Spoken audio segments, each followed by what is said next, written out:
Hello everyone, welcome to unique study point. Unique study point में आपका बहुत बहुत स्वागत है। तो आइए सभी लोग ज्वाइन हो जाइए। Good evening everyone, good evening. तो ये है हमारी टीडीपी की MCE class, MCQ class, TDP MCQ class या हम कह सकते हैं ऑब्जेक्टिव क्लास। और ये है हमारी ऑब्जेक्टिव क्लास नंबर 7। इससे पहले हम लोगों ने 6 क्लासेस तक कवर कर लिया है ऑब्जेक्टिव क्वेश्चंस को। तो पिछली क्लासेस को जो लोग नहीं फॉलो किए हैं वो प्लेलिस्ट में जाके पिछली क्लासेस को फॉलो कर सकते हैं, पिछले ऑब्जेक्टिव क्वेश्चंस को सॉल्व कर सकते हैं। ठीक है, तो प्लेलिस्ट की लिंक आपको डिस्क्रिप्शन पे दे दी जाएगी, वहाँ से आप लोग प्लेलिस्ट को फॉलो कर सकते हैं। ठीक है, और इस क्वेश्चन की पीडीएफ आपको चाहिए हो तो आप टेलीग्राम चैनल ज्वाइन कर सकते हैं जो आपके है यूएसपी नाम से। ठीक है, इसको आप टेलीग्राम में सर्च करेंगे तो आप यहाँ से ज्वाइन कर सकते हैं। सारी क्लासेस और सारे पीडीएफ नोट्स आपको इसी में प्रोवाइड कर दिए जाते हैं। ठीक है, तो आप ज्वाइन करना चाहते हैं तो ज्वाइन कर सकते हैं। ठीक है, चलिए फिर स्टार्ट करते हैं और अपने दोस्तों को ज़रूर शेयर करिए। ठीक है, चलिए फिर स्टार्ट करते हैं। आप लोग आंसर देंगे और उसके बाद हम उसका आंसर देंगे। चलिए फिर स्टार्ट करते हैं। तो देखिए क्वेश्चन में क्या कहा गया है। क्वेश्चन नंबर 1 है, तो क्वेश्चन को समझते हैं पहले। क्वेश्चन में क्या कहा गया है, इन underground cables the electrical stress grading is carried out using. ठीक है, तो इसका आंसर क्या होगा बताइए। आपको बताना है कि जो अंडरग्राउंड केबल्स होती है, ठीक है, जो आपका इलेक्ट्रिकल स्ट्रेस की जो ग्रेडिंग की जाती है, ठीक है, वो बेसिकली किसके प्रयोग के द्वारा किया जाता है ये आपको बताना है। ठीक है, जैसे भूमिगत केबल में विद्युत तनाव ग्रेडिंग के प्रयोग द्वारा किया जाता है, तो आपको बताना है किस में। ठीक है, तो इसका आंसर क्या हो जाएगा, ऑप्शन नंबर डी, यानी कि सीटिंग। तो सीटिंग आप जानते होंगे, सीट प्रोवाइड की जाती है, और जो सीट आपकी प्रोवाइड की जाती है वो आपकी सीट किसकी होती है, ये भी क्वेश्चन आपसे पूछ सकता है। ठीक है, तो सीट बेसिकली प्रोवाइड की जाती है आपकी, या तो आपकी मेटालिक सीट हो सकती है, ठीक है, मेटल की सीट, या हम कह सकते हैं हमारी एक लेड की सीट यूज की जाती है। ठीक है, तो 2 टाइप की सीट आपकी यूज की जाती है, हमेशा याद रखेंगे, किसी भी टाइप से क्वेश्चन आपसे पूछ सकता है। चलिए नेक्स्ट क्वेश्चन का आंसर दीजिए सभी लोग। तो क्वेश्चन में क्या कहा गया, cable may be considered as of reactive power. आपको बताना है कि जो केबल होती है आपकी, ठीक है, उस केबल में आपका जो होता है वो केबल रिएक्टिव पावर को एब्जॉर्ब करता है या जनरेट करता है, या ऑप्शन सी में कहा गया नाइदर एब्जॉर्ब नॉर जनरेट, ना तो एब्जॉर्ब करता है ना आपका जनरेट करता है। डी ऑप्शन में कहा गया एब्जॉर्ब एंड जनरेट्स। ठीक है, तो बताइए। ठीक है, तो हमेशा याद रखेंगे केबल की अगर हम लोग बात करते हैं, ठीक है, तो केबल्स में जो रिएक्टिव पावर होती है आपकी, वो रिएक्टिव पावर आपकी क्या की जाती है, वो रिएक्टिव पावर में आपकी चार्जिंग करंट की वजह से हमारी क्या होती है, वो जनरेट करता है। ठीक है, क्या करता है, रिएक्टिव पावर को जनरेट करता है, और जनरेट होने के कारण हम कह सकते हैं ये जनरेटर्स का काम एक तरीके से जनरेट करता है। ठीक, तो ऑप्शन क्या हो जाएगा, वी। चलिए नेक्स्ट क्वेश्चन का आंसर दीजिए सभी लोग। क्वेश्चन में क्या कहा गया है, the most commonly used insulation for cable in the low voltage to 33 kV range is. तो आपको बताना है जो आपकी लो वोल्टेज से 33 kV तक की रेंज की वोल्टेज जो होता है, उसमें सिंपली आपका कौन सा इंसुलेशन यूज किया जाता है केबल में, तो आपको ये बताना है। 4 ऑप्शन दिए गए हैं, 4 ऑप्शन में कौन सा आंसर होगा, तो बताइए। तो जब भी हम हाई वोल्टेज की बात करते हैं, याद रखेंगे, हाई वोल्टेज की बात करें, हाई वोल्टेज केबल्स की बात करें, तो हमारी 33 kV के लिए हम लोग कौन सा यूज करते हैं, तो वो होता है आपका क्रॉस लिंक्ड पॉलीथीन। ठीक है, पॉलीथीन, पॉलीएथिलीन होता है। ठीक है, देखिए ऑप्शन में क्या दिया गया है, option number B, cross linked polythene, polyethylene, sorry. ठीक है, चलिए नेक्स्ट क्वेश्चन का आंसर दीजिए। क्वेश्चन में कहा गया screened cable can be used for voltage, यानी कि जो स्क्रीन्ड केबल होती है आपकी, वो किस वोल्टेज के लिए बेसिकली यूज की जाती है आपको बताना है, ठीक है। तो इसका आंसर क्या हो जाएगा, ऑप्शन नंबर सी, यानी कि 33 kV से आपकी 66 kV के लिए हमारी कौन सी केबल यूज की जाती है, स्क्रीन्ड केबल, ठीक है। चलिए नेक्स्ट क्वेश्चन का आंसर दीजिए। देखिए हम जल्दी जल्दी इसलिए कर रहे हैं क्योंकि आपको कम से कम समय में ज़्यादा से ज़्यादा क्वेश्चन की प्रैक्टिस करा सकें, ठीक है। तो आप लोग ज्वाइन करिए और सभी अपने दोस्तों को भी ज्वाइन कराइए। तो यहाँ पे आपकी डेली आपकी जब भी क्लास होगी, वैसे कोशिश तो करूँगा मैं आपको डेली क्लास लेने की, लेकिन जब भी आपकी क्लास होगी तो शाम को 9:30 बजे ही होगी, तो आप लाइव आके सारी क्लासेस को कर सकते हो, ठीक है। तो चलिए आइए फिर क्वेश्चन में कहा गया था maximum value of potential gradient in A cable occurs in.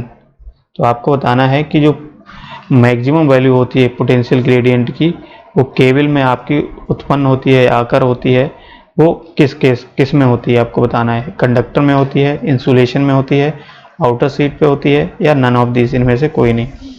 तो देखिए मैक्सिमम वोल्टेज ग्रेडियंट की बात करें, वोल्टेज ग्रेडियंट का मतलब क्या है, जो मैक्सिमम वोल्टेज आपका उत्पन्न हो। तो मैक्सिमम वोल्टेज की अगर बात करें तो हम जानते हैं कि इसमें करंट फ्लो होती है हमारी कंडक्टर में। तो कंडक्टर में जब करंट फ्लो होगी तो इस केस में हम कह सकते हैं कि कंडक्टर में हमारा मैक्सिमम पोटेंशियल ग्रेडियंट होगा, ठीक है। तो आंसर क्या हो जाएगा, ऑप्शन नंबर ए। चलिए नेक्स्ट क्वेश्चन का आंसर दीजिए। क्वेश्चन में क्या गया था, minimum permissible size of cable, aluminium cable for lighting circuit is. तो आपको बताना है कि जो लाइटिंग सर्किट के लिए हम लोग एल्युमिनियम केबल का यूज करते हैं, तो उसकी जो परमिसिबल मिनिमम जो परमिसिबल साइज क्या होना चाहिए वो आपको बताना है, ठीक है। तो जैसे आपने घरों में केबल जो यूज की है एल्युमिनियम की, ठीक है, तो उसमें जो साइज की बात करें तो वो कितना होता है, तो इसका आंसर क्या हो जाएगा, option number C, 1.5 square mm, ठीक है। तो ये कुछ डाटा वाले क्वेश्चन हैं, तो इनको आप याद रखना किसी भी तरीके से, ठीक है। डायरेक्टली आपको क्वेश्चन ये पूछ सकता है। तो ये हमने देखो टॉपिक वाइज क्वेश्चन इसीलिए उठाए हैं। तो आज आपको सारे क्वेश्चन दिख रहे होंगे किसके, आपके केबल के, ठीक है। तो केबल से हमने आज सारे क्वेश्चन उठाए हैं, तो टॉपिक वाइज हम लोग इसीलिए कवर कर रहे हैं। चलिए नेक्स्ट क्वेश्चन का आंसर दीजिए सभी लोग। क्वेश्चन में कहा गया, देखिए ये इंपॉर्टेंट क्वेश्चन है, आप याद रखना, क्वेश्चन आपको पूछ सकता है। The insulation resistance of cable of length 10 kilometre is 1 mega ohm. आपको कहा गया है कि एक इंसुलेशन रेजिस्टेंस की बात करें केबल के, तो 10 किलोमीटर की आपकी एक केबल है, ठीक है। उसका जो रेजिस्टेंस इन्होंने बताया है इंसुलेशन रेजिस्टेंस, वो 1 मेगा ओम बताया है, ठीक है। आगे देखिए, for length of 100 kilometre of same cable, वही कहा है कि सेम केबल को अगर हम लोग 100 किलोमीटर के लिए यूज करते हैं, या 100 किलोमीटर की लंबाई की केबल है, तो उसमें इंसुलेशन रेजिस्टेंस विल भी, उसका रेजिस्टेंस क्या होगा इंसुलेशन, ठीक है। तो बताइए इसका आंसर क्या होगा। तो इसके लिए आप लोग क्या करोगे, ये देखिए ऑप्शन में यहाँ पे मेगा ओम कर लीजिएगा, ठीक है। क्वेश्चन में मेगा ओम है ये। अब देखिए इस टाइप के क्वेश्चन को सॉल्व करने के लिए आपको रिलेशन पता होना चाहिए। तो रिलेशन किसका होता है, जैसे आप जनरली आपने देखा होगा कंडक्टर के लिए तो रो एल अपॉन ए, यही रिलेशन होता है। बट जब भी हम लोग इंसुलेशन की बात करते हैं, तो इंसुलेशन केबल में हमेशा याद रखना, आपका जो रेजिस्टेंस का, इंसुलेशन रेजिस्टेंस का जो रिलेशन होता है वो हमारा क्या होता है, वो होता है हमारा इन्वर्सली रिलेशन, ठीक है। तो रो अपॉन एल, ठीक, ये रिलेशन हमको हमेशा मिलता है किस केस में, इंसुलेशन रेजिस्टेंस के केस में। रो क्या है हमारी, रेजिस्टिविटी है, आर इंसुलेशन रेजिस्टेंस है, एल क्या है हमारी, वो लेंथ है, ठीक। अब यहाँ से अब ये फॉर्मूला हमको पता है, तो यहाँ से फॉर्मूला लगा के हम लोग इसको सॉल्व कर सकते हैं, बताइए। तो देखिए जब इसको सॉल्व करेंगे तो इसका आंसर क्या आएगा, आप लोग सॉल्व करिए। अच्छा क्या होगा, देखिए रेजिस्टेंस हमारा दिया गया है, जैसे मान लेते हैं R2 R1, क्योंकि इस रिलेशन से हम लोग इस तरीके से लिख सकते हैं R2 अपॉन R1, और क्योंकि रेजिस्टिविटी दी नहीं है तो लेंथ के इनवर्सली प्रोपोर्शनल है मान लिया, तो ये हम इसको कैसे लिख सकते हैं, इसको हम लिख सकते हैं, देखिए ये लेंथ इनवर्सली प्रोपोर्शनल है, तो हमारी लेंथ क्या हो जाएगी, L1 हो जाएगी, यहाँ पे L2 हो जाएगी इनवर्सली।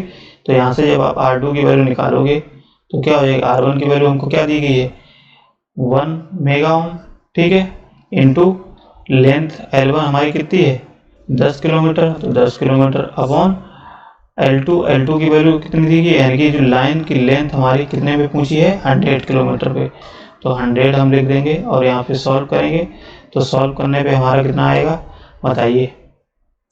तो ये हमारा R2 इक्वल टू आएगा 1/10, तो यानी कि हमारा क्या आएगा 0.1 मेगा ओम, यही आंसर होगा। बताइए इसका आंसर क्या हो जाएगा, ऑप्शन नंबर बी। तो समझ में आ रहा है। हमेशा इंसुलेशन की रेजिस्टेंस की बात करें तो हमारा रिलेशन हमेशा याद रखेंगे क्या होता है, R प्रोपोर्शनल होता है इनवर्सली प्रोपोर्शनल होता है लेंथ के, ठीक, ये रिलेशन आप याद रखना। अब यहाँ पे आपको लेंथ की भी पूछ सकता है, रेजिस्टेंस दे सकता है, कुछ भी पूछ सकता है, ठीक है। तो चलिए नेक्स्ट क्वेश्चन का आंसर दीजिए सभी लोग।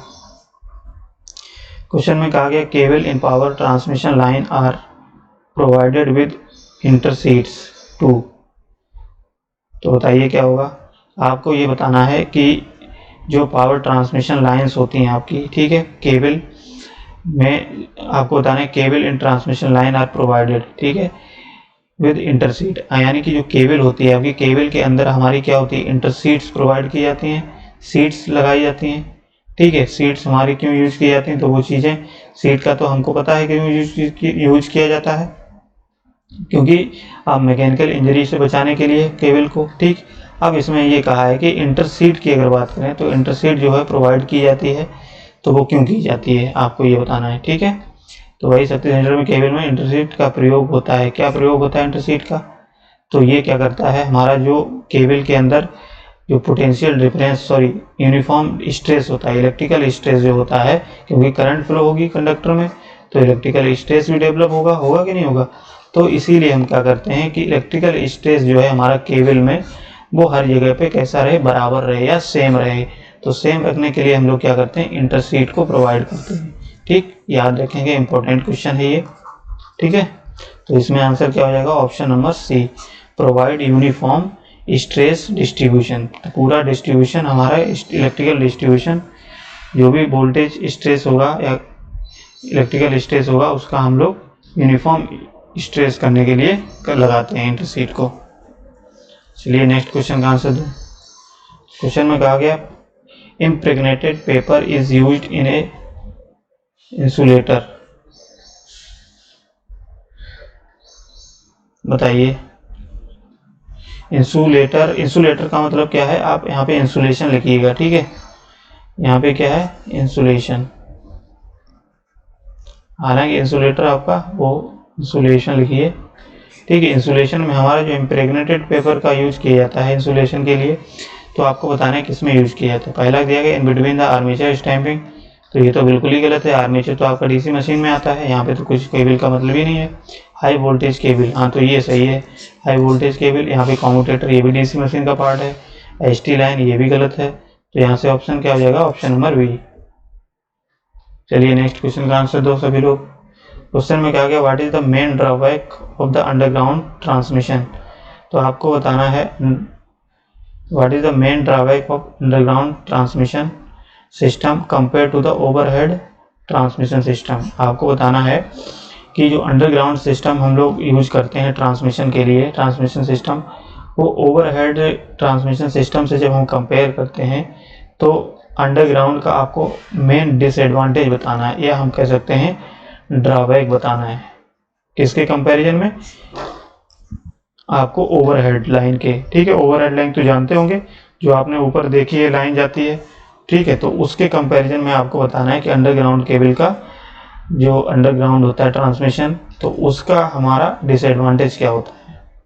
तो इसका आंसर क्या होगा, देखिए वो चीज़ तो हमारी सब चीज सही होती है, फॉल्ट भी कम होती है, लेकिन हमारी एक ही मेन ड्रॉबैक ये होता है कि हमारा उसमें हैवी इनिशियल कॉस्ट हो जाता है, क्योंकि कॉस्ट उसकी बढ़ने के कारण ये हमारा क्या होता है सबसे ज़्यादा ड्रॉबैक होता है, ठीक है, अंडरग्राउंड केबल का या अंडरग्राउंड ट्रांसमिशन सिस्टम का। तो चलिए ऑप्शन बी हो जाएगा यहाँ से। अब ये बताइए क्वेश्चन क्या होगा। क्वेश्चन में कहा गया फॉर लो वोल्टेज एप्लीकेशंस, तो लो वोल्टेज एप्लीकेशंस के लिए आपको बताना है कि केबल जो यूज की जाती है, ठीक है, वो आपकी कौन सी की जाती है। बताइए। तो इसका आंसर क्या हो जाएगा? Single core. तो आपने देखा होगा डबल कोर, ठीक है, और 2.5 कोर, 3 कोर की केबल का यूज किया जाता है। जबकि लो वोल्टेज के लिए अगर बात करें तो लो वोल्टेज केबल्स हमारी कौन सी होती है? वो सिंगल कोर की होती है। याद रखेंगे सभी लोग, सिंगल कोर की, ठीक है। सिंगल कोर का मतलब हमारा केबल के अंदर केवल एक ही कंडक्टर रहेगा, ठीक है, सिंगल कोर। समझ में आ गया? तो वो हमारी क्या होती है? लो वोल्टेज के लिए। तो नेक्स्ट क्वेश्चन देखिए। क्वेश्चन में क्या आ गया? Loading of cable is done to. आपको बताना है कि जो केबल में लोडिंग की जाती है, ठीक है, उसमें जो हो क्या चीज़ें आती हैं। आपको इनमें से सारे ऑप्शन दिए गए हैं। तो जैसे बताया गया है, इंक्रीज इट्स इंडक्टेंस, इसका इंडक्टेंस बढ़ जाता है बढ़ाने के लिए, ठीक है। Increase its leakage reactance, leakage reactance बढ़ाने के लिए। तीसरा दिया गया है डिक्रीज इट्स लीकेज रेजिस्टेंस, इसके लीकेज रेजिस्टेंस को घटाने के लिए।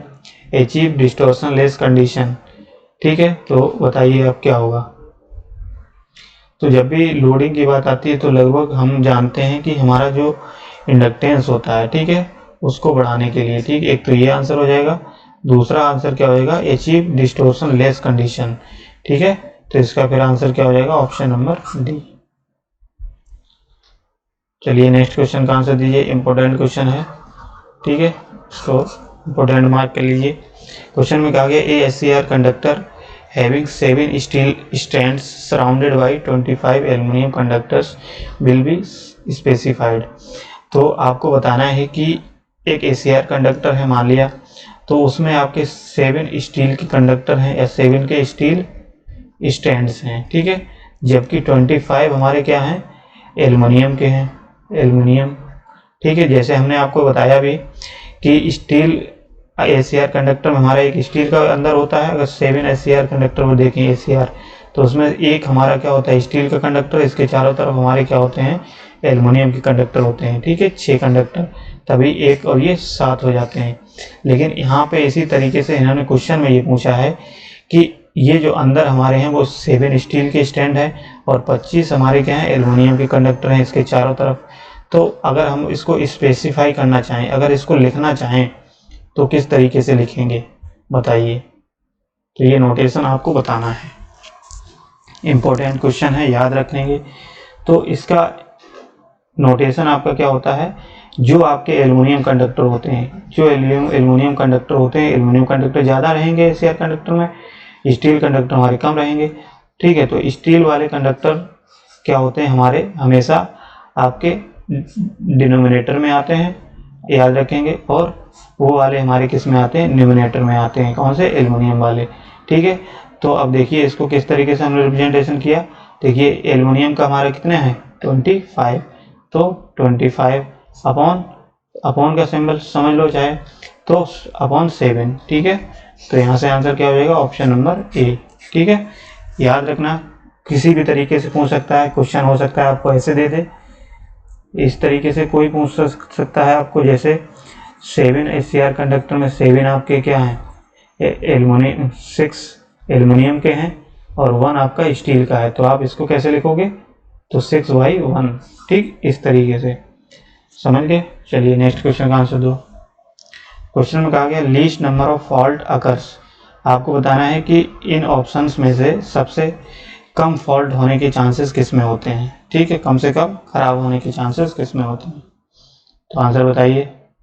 Transmission line, overhead line, cables, switchgear, transformer. तो इसका आंसर क्या होगा? Option number B, cables. तो केबल्स के आपके कम खराब होने के चांसेस होते हैं, ठीक है। चलिए नेक्स्ट क्वेश्चन का आंसर दीजिए। क्वेश्चन में क्या गया? इन ए 60 kilometre underground power transmission system, एक 60 किलोमीटर की पावर ट्रांसमिशन सिस्टम है आपका। The best transmission system is. तो आपको बताना है कि जो ट्रांसमिशन सिस्टम होगा सबसे अच्छा वो कौन सा होगा, इनमें से आपको बताना है। अगर 60 किलोमीटर के लिए हम लोग अंडरग्राउंड पावर सिस्टम का यूज करें तो पहला बताया गया है सिंगल फेज AC सिस्टम, तो ये तो बिल्कुल ही नहीं होगा, ठीक है। 3 फेज AC सिस्टम, ये भी नहीं होगा, ठीक। हाई वोल्टेज AC सिस्टम, ये भी नहीं होगा। तो कौन सा होगा? DC transmission system. जब भी अंडरग्राउंड की बात आती है तो हमेशा याद रखना हम लोग कोशिश करते हैं कि हमारा डीसी सिस्टम हो, ठीक है। हालांकि एसी का भी यूज किया जाता है बट हमारा डीसी सिस्टम का यूज ज़्यादा किया जाता है, ठीक है। तो इसका आंसर क्या हो जाएगा, ऑप्शन नंबर डी। चलिए नेक्स्ट क्वेश्चन का आंसर दो। क्वेश्चन में कहा गया है power distribution by the cable is generally adopted for line length. आपको बताना है कि पावर का केबल के द्वारा अगर पावर को डिस्ट्रीब्यूशन करना है, पावर को अगर देना है, तो उसके लिए हमारा जो लाइन की लेंथ होनी चाहिए वो कितनी होनी चाहिए, ठीक है। वो कौन से लाइन की लेंथ होनी चाहिए इनमें से बताइए। तो क्वेश्चन में कहा गया है less than 10 kilometre, above the 10 kilometre, less than 50 kilometre, above the 50 kilometre. तो ये आपके कोई क्वेश्चन होते हैं, ये न्यूमेरिकल वैल्यू वाले होते हैं, तो इनको आप याद रखना, ठीक है। तो जब भी डिस्ट्रीब्यूशन की बात आती है, अगर केबल के द्वारा अगर हम लोग डिस्ट्रीब्यूशन करते हैं, तो केबल के लिए हम लोग क्या करते हैं, सबसे सुटेबल हमारा रहता है लेस देन 10 किलोमीटर, यानी कि 10 किलोमीटर से ज़्यादा के लिए यूज आपकी केबल नहीं की जाती है डिस्ट्रीब्यूशन पर्पज़ के लिए। क्यों नहीं की जाती है, क्योंकि हमने अभी बताया कि डिस्ट्रीब्यूशन पर्पज़ के लिए अगर हम लोग केबल का यूज़ करेंगे तो उस केस में हमारी जो होती है इनिशियल कॉस्ट ज़्यादा हो जाएगी, किसके कंपैरिजन में, ओवरहेड लाइन के, ठीक है। चलिए नेक्स्ट क्वेश्चन देखिए। तो क्वेश्चन में क्या है, leakage resistance of 50 kilometre long cable is 1 mega ओम, ठीक है। 400 kilometre cable it will be, इसका आंसर क्या होगा बताइए। तो देखो इसी टाइप का हमने क्वेश्चन अभी कराया है, तो सेम क्वेश्चन आपका है, आप लोग कर सकते हो। इसको कैसे करोगे, रेजिस्टेंस का रिलेशन आपको निकालना है, ये 1 लेंथ होता है, यहाँ से आपको R2 की वैल्यू निकालनी है, तो ये R2 यहाँ पे क्या हो जाएगा R1 और ये हो जाएगा L2/L1, यही होता है। तो देखिए यहाँ पे R1 की वैल्यू यहाँ पे कितनी दी गई है, 1 मेगा ओम, ठीक। तो 1 mega ohm into length L2, length हमको कितने में देगी L2 हमारी 100 किलोमीटर, तो 100 किलोमीटर। L1 हमारी कितनी दी गई है 50 किलोमीटर, 50 किलोमीटर। इसको हम सॉल्व करते हैं तो हमारी कितनी वैल्यू आ जाएगी बताइए। तो इसको जब आप सॉल्व करेंगे तो कितनी वैल्यू आएगी, सॉल्व करिएगा, ठीक। तो R2 की वैल्यू आपकी कितनी आएगी 52, यानी कि ये आपकी आएगी 2 मेगा ओम, ठीक है। ये ओम है, यहाँ पे देख लेना, क्वेश्चन में टाइप नहीं हो पाया, ठीक। तो देख लेना, कैलकुलेशन हो सकता है। तो यहाँ से आंसर क्या हो जाएगा फिर आपका, ऑप्शन नंबर बी, ठीक। चलिए नेक्स्ट क्वेश्चन का आंसर दो। क्वेश्चन में कहा गया small pocket of air in the high voltage cable provides relative permittivity electric field and at this site breakdown is likely to be initiated, बताइए। तो ये कहा गया है कि उच्च वोल्टेज केबल में वायु की जो पॉकेट्स होती हैं, जो एयर पॉकेट्स होती हैं स्मॉल सी, वो आपकी रिलेटिव परमिटिविटी और इलेक्ट्रिक फील्ड पर किस तरीके से बिहेव करेंगी, या किस तरीके से आपकी उनका लाइकली ब्रेक क्या बोलते हैं बिहेव करेंगी, ठीक है। इस तरीके से कह सकते हो। जैसे अब ये है, ये रिलेटिव परमिटिविटी की बात करें तो ये हमारी हाई होगी या लो होगी, तो आपको वो बताना है। तो इसमें देखो रिलेटिव परमिटिविटी हाई पहले ऑप्शन में क्या आ गया है, और बी में कहा गया है यानी कि इलेक्ट्रिक फील्ड हाई, ठीक। दूसरे में लो कहा गया यानी कि इलेक्ट्रिक फील्ड और परमिटिविटी दोनों कम। इसमें क्या है, लो और हाई, तो इसका ऑप्शन क्या हो जाएगा, ऑप्शन नंबर सी, यानी कि रिलेटिव परमिटिविटी है तो आपकी लो होगी, लेकिन जो आपकी इलेक्ट्रिक फील्ड है वो हमारी क्या हो जाएगी, वो हाई हो जाएगी, ठीक है। तो इसका आंसर सी हो जाएगा। चलिए नेक्स्ट क्वेश्चन का आंसर दो सभी लोग। तो इस क्वेश्चन में क्या कहा गया है, the capacitance measured between any two core, तो के कोई टू कोर की आपकी के बीच में आपको क्या बताना है, कैपेसिटेंस मेजर करना है, ठीक है। कितने, 2 कोर की, of A 3 core cable with seat earth is 3 microfarad, यानी कि आपको 3 कोर की केबल है, उसकी जो अर्थ सीट है उसको, उसका जो कैपेसिटेंस है 3 माइक्रोफैरड है। द कैपेसिटेंस पर फेज विल बी, तो आपको बताना है कि कैपेसिटेंस हमारा पर फेज क्या होगा, ठीक है, पर फेज। तो देखो इस टाइप के क्वेश्चन हम लोग कैसे करते हैं, जैसे आपको दिया गया 2 कोर, तो 2 कोर का मतलब क्या है, हमारे 2 कैपेसिटेंसेस होंगे, ठीक है, और कितने कैपेसिटेंस दिए गए हैं, वैल्यू कैपेसिटेंस की कितनी दी गई है, 3 माइक्रोफैरड, ठीक। अब हम जानते हैं कि हमारी जो कोर होती है वो हमारी क्या होती है, ग्राउंड से कनेक्ट होगी, तो ग्राउंड से कनेक्ट होने का मतलब क्या है, हमारे कैपेसिटेंस जो इफेक्ट होंगे वो पैरेलल में होंगे, और पैरेलल में जब भी कैपेसिटेंस की बात आती है तो वहां से अगर हम लोग इक्विवेलेंट कैपेसिटेंस निकालते हैं तो पैरेलल के केस में हमारे क्या होते हैं, डायरेक्टली ऐड हो जाते हैं, ठीक। तो यहाँ से हमारा क्या हो जाएगा, 2 कोर की है तो दोनों कैपेसिटेंस हमारे सेम दिए गए हैं, 3 माइक्रोफैरड और 3 माइक्रोफैरड, तो यहाँ से आंसर क्या हो जाएगा, 6 माइक्रोफैरड, ठीक है। तो इसका आंसर क्या होगा, माइक्रोफैरड, यहाँ पे सही कर लीजिएगा, ये माइक्रोफैरड है, ये भी माइक्रोफैरड है, ठीक है। तो इसका आंसर क्या होगा, ऑप्शन नंबर बी। चलिए इस क्वेश्चन का आंसर दो सभी लोग। क्वेश्चन में क्या गया, the material commonly used for seats of underground cable is, तो आपको बताना है कि अंडरग्राउंड केबल में जो हमारी सीट यूज होती है, ठीक है, वो सीट बेसिकली किस चीज़ की बनी होती है, किस मटेरियल की बनी होती है, वो आपको बताना है किस मटेरियल की यूज होती है। तो ये ऑप्शन दिए गए हैं, इसमें से बताइए।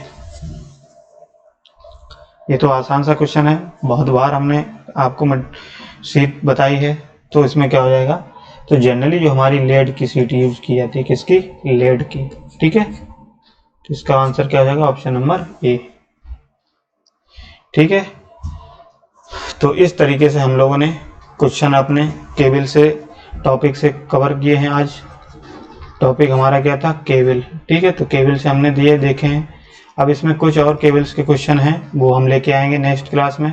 उसके बाद फिर हम लोग दूसरे क्वेश्चंस को लेके आएंगे टॉपिक वाइज।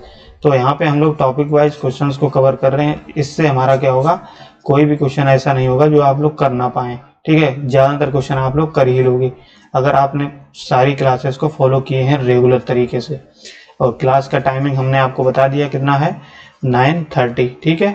जब भी आपकी क्लास होगी तो ये टीडीपी की एमसीक्यू की क्लास ये हमारी 9:30 पे ही होगी, ठीक है।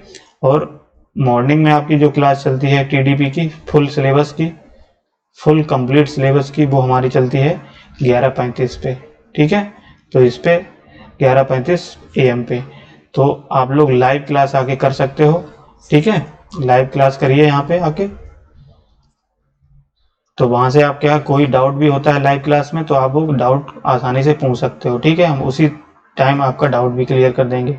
तो लाइव क्लास करने का यही एक फायदा होता है कि आप डाउट भी वहां से क्लियर कर सकते हो, ठीक है। तो चलिए फिर आज के लिए इतना ही रखते हैं, मिलते हैं नेक्स्ट क्लास में। और शेयर कर दीजिए अपने दोस्तों को, ठीक है। जो लोग नए हैं चैनल को सब्सक्राइब कर लीजिए।